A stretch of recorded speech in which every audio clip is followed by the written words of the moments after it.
Dressage superstars, welcome to Dressage Mastery TV. My name's Natasha and I'm a Grand Prix dressage rider from Australia, and this is my Grand Prix stallion Arbor. Now welcome to fabulous February, where we're working on our trot seat and going nuts, all things seat and all things trot. So the last 3 episodes I've talked about rising trot and sitting trot, and this episode I just want to talk about your sitting trot at a more advanced level. So this is where you can master your sitting trot on a circle. You can master your sitting trot changing direction. You're pretty good, lots of people say this, I'm pretty good with my sitting trot, except for, guess what everyone struggles with? That's right, the medium trot.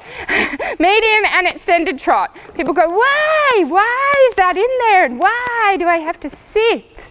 I know, right? So the key is, you're all good. If you can sit trot, you can sit trot and medium trot.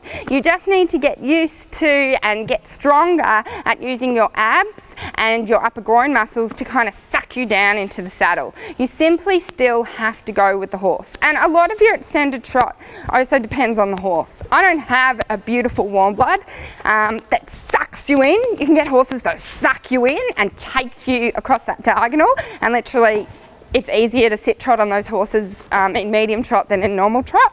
But if you have a horse like mine who wasn't blessed with a beautiful gifted extended trot, you're going to have to train it, and you're going to have to train yourself to do it. So the first thing is, don't go across the diagonal and keep doing it.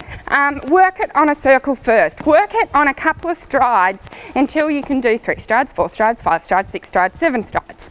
Because some of you might go, yeah, I'm okay until X, and then I get into trouble.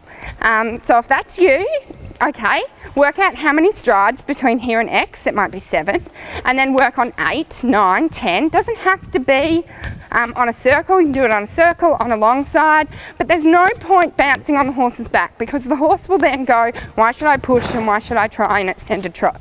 In extended trot, your seat is so important to use. You actually use it to lift and make the extended trot.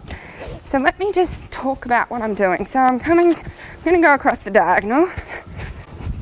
So I half halt, keep him light, and now I push 2 seat bones, push the horse's shoulders, like what am I doing?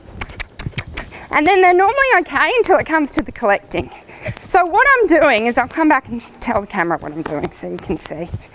But to practice that, I might just come down the long side and go out, in,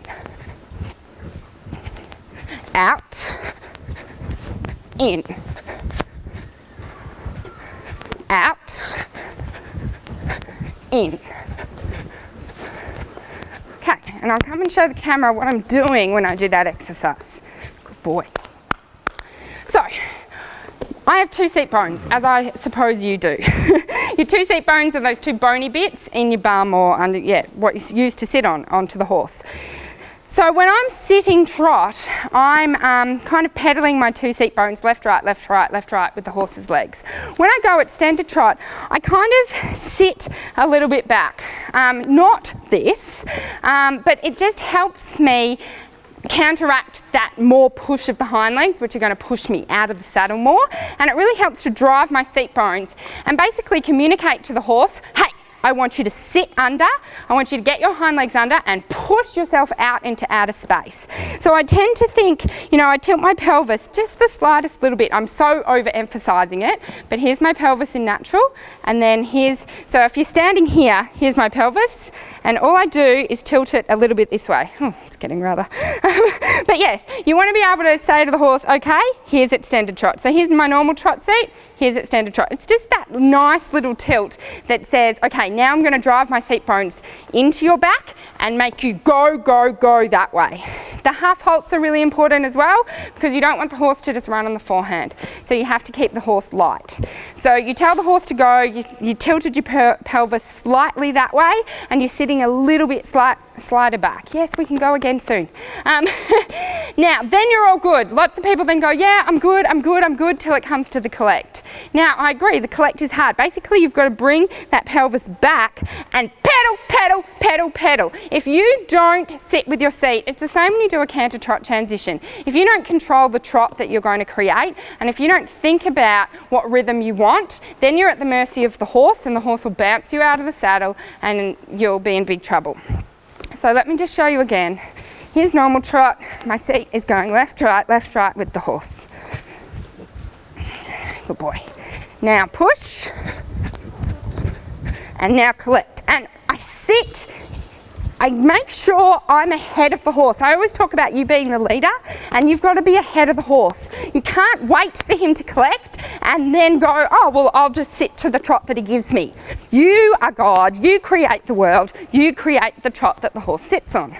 I'm not religious, please don't take that the wrong way. You're not God, you don't control the world. But in my arena, when I ride my horses, that's my attitude, that's my mindset. Because otherwise I'll bounce all over the place and fall off. So again, go and collect. And you see my seat is just that millisecond ahead of him. It's basically calling the shots. My seat is the aid. So my seat for the extended trot sits deeper, tilts the pelvis and says go. And then when we get to the end of the diagonal, my seat comes back into central position, pedals into that horse's back and goes collect, collect, collect, collect. I trust that helps. If you have any questions, remember, go to dressagemastery.com.